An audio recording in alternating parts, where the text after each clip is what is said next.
Hello les filles! Pour cette nouvelle version, voici le sel de bain multicouche pour peau sensible. Pour cette recette, vous aurez besoin de sel rose de l'Himalaya, de poudre de guimauve, d'argile en poudre, d'une huile végétale,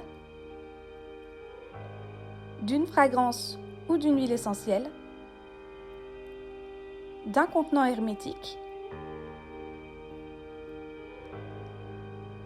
d'une cuillère à café, d'une cuillère en bois et d'un bol.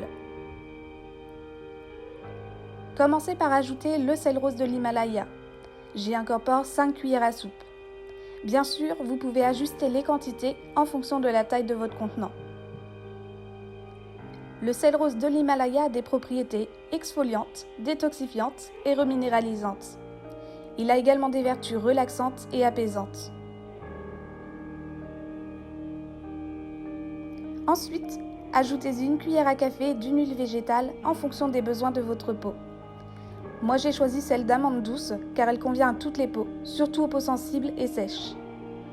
De plus, elle va venir apaiser, assouplir, hydrater, protéger, nourrir, fortifier et rendre la peau très douce. Mélangez bien afin que les grains s'en imprègnent. À présent, ajoutez-y 20 gouttes de la fragrance ou de l'huile essentielle de votre choix. Pour ma part, j'ai choisi la fragrance Musc de Provence.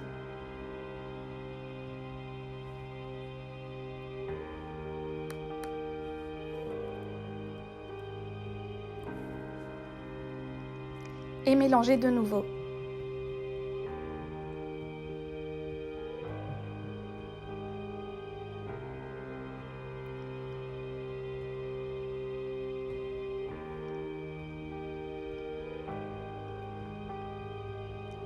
Commencez maintenant l'assemblage des couches. Vous pouvez les ajouter dans l'ordre que vous le souhaitez.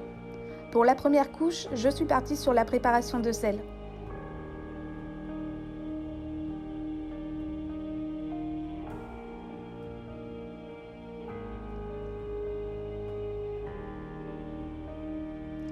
Pour la seconde, ajoutez une fine couche d'argile de votre choix, en prenant soin d'utiliser une cuillère en bois pour ne pas altérer ses vertus. J'ai choisi l'argile rouge car elle est également idéale pour les peaux sensibles.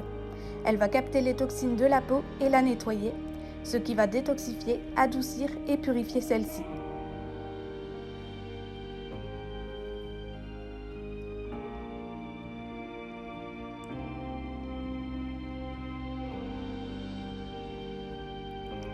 À la suite, incorporez de nouveau la préparation de sel rose de l'Himalaya.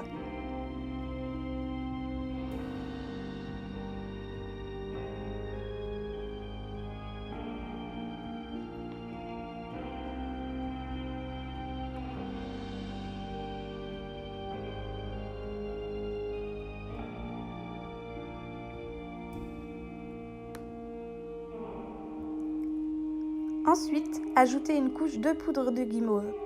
Cette poudre apaise et adoucit la peau. De plus, elle va former un gel qui va prendre soin de la couche supérieure de l'épiderme. Ainsi, elle aide la peau à se régénérer durant son cycle de renouvellement.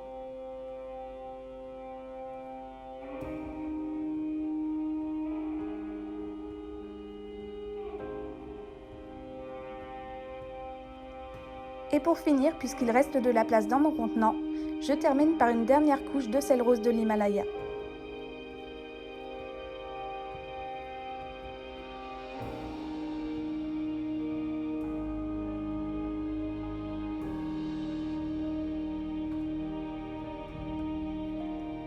Cette combinaison de poudre, de sel et d'huile végétale est donc idéale pour les peaux sèches, sensibles et déshydratées, mais aussi pour détoxifier votre peau de toutes les impuretés.